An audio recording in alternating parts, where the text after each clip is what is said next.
nawala yung uncle. Well, unexpected talaga yung kay Uncle Vic since it's very like cardiac. So, nakakalungkot talaga. At the same time kasi I know he was grieving as well kay Uncle Vic. So, parang na-depress siya. Ito yung kwento ng anak. Nga yun din yung mga... Yeah. So, hindi namin na-expect na ganun yung mangyayari sa kanya. And it's sobrang bilis. So, wala, I don't know. I just pray na lang na maging at peace na sila. So, si dad na lang and tatlo na lang sila. Tatlo na lang sila. Si daddy mo, si Charlon, si Maymay. yung tita mo, Maymay. At si? Yela. Ay, hindi namin masyado. Yes, yun. She's, non-showbiz. Non-showbiz. Pero sa mga cousins mo, sinong pinaka-close mo? Like, sa mga anak ni Ricky or... Sa cousins ko, well, si Ate Ricky May and si Ara. Talaga? Bata pa lang kami. Lagi kami kasama mag-swimming or mag-bonding sa bahay nila. Ate Ricky May, tawag mo kay Ricky May? Yes, Ate Ricky May. Tapos si Ara, like same age naman kami. So, kami yung laging magkasama din yung bata, mag-swimming and all. Tapos pag may mga gatherings kami, usually sa bahay ni Auntie Elaine Alabang or kila Uncle Ricky. Natigil lang naman yung gatherings namin simula ng pandemic. Kasi yun, so kung saan lang, since fuse sila kami para niya.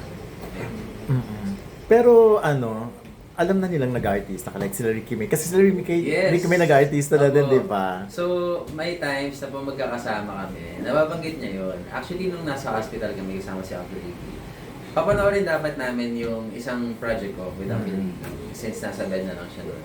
Kaso, hindi namin ma-connect sa TV nung time na yun. So, ayun, very supportive naman and we talk about things na, kunyari, let's say, may bago akong project, how was it, gaano katagal, and ano yung character mo dito.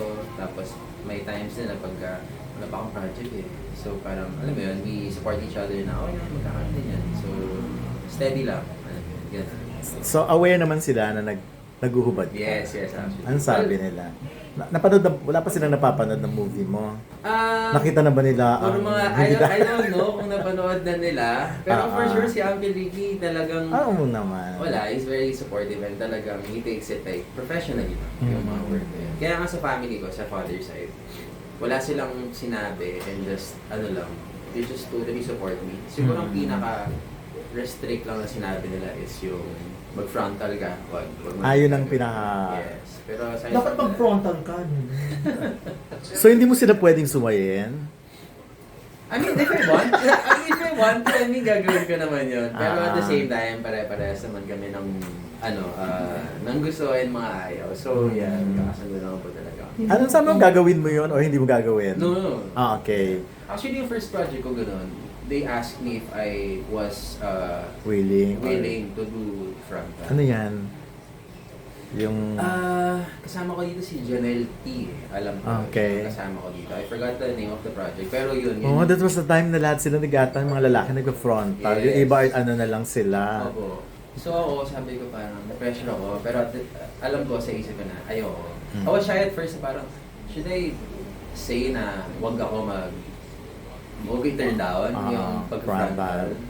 Or baka ayaw nila or magalit sila or something like that. Sabi naman nila sa akin, wag. That's why it's your choice naman. You have the rights to choose if you want to or ayaw. So, Ano supposed to be yung scene? Love scene ba yun? yes. Ano ako doon? Pilot ako doon. Okay. Tapos yung girl, si Janelle B, parang walk siya. Parang, so ayun pala yung Yes. yung role na siya. So pumasok pa-walk. siya sa condo. Yes. Okay. So, ayun. Actually, yun yung first na role na sexy na ginawa ko. And then, si Direk Joey Reyes, nagulat siya kasi anak ako ni Charlon Davao. Eh, nakatrabaho niya at nalagaan niya na si Daddy. So, alam niyo yun, parang after all those years, umabot sa akin na Kaya anak ni Daddy. So, natutuwa siya and grabe ang galing ni Direk Joey. Maalaga talaga sa mga singles. Pero kanino ka ba nagmana ng galing? Sa tingin? Sa galing? Well, lahat naman sila magkakapatid, magaling talaga yun. I mean, kahit si Daddy was a child star eh. Well, sa side nila Davao talaga. Yun yung nakuha ko. script ni San Diego Flat sa pag-arte talaga. And growing up kasi, I was seeing them na kung paano basahin yung script, paano aralin, and at the same time, sinasama kami sa set. So, bata pa lang kami, parang yun na yung nakikita ko. And then, nung pumasok ako sa pag-artista, and lumaki na ako, na-realize ko na, okay, ito pala lahat yun.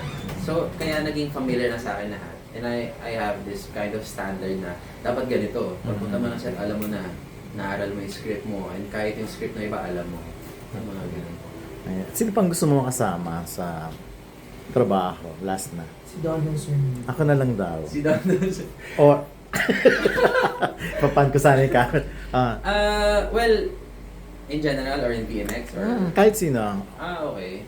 Isa sa mga gusto ko makasama, well, same kami ng manager, si Ren Escalde. Yan, isa yung Kay Tita Astor. Yes. Okay. And then madami pa, actually si Janine Gutierrez, kasi ano siya, related din sa amin. Oo Cousin nga. kasi siya Correct. Nila Angelique. Para nakakasama nyo rin sa mga gathering Yes. dati. And syempre sila Angelique May and si Ara. I mean, it's a dream na makasama ko sila, mga trabaho sila. As well. Pero syempre hindi sa sexy movie, no? No, of course, iba nga na like yung something. Pero siguro sa sexy, ngayon, I'm looking forward to working with, sino ba to? Si Alia Raimundo. She's one of the rising stars kasi sa BMX yan, diba? Okay. So, yeah. Ang rado ng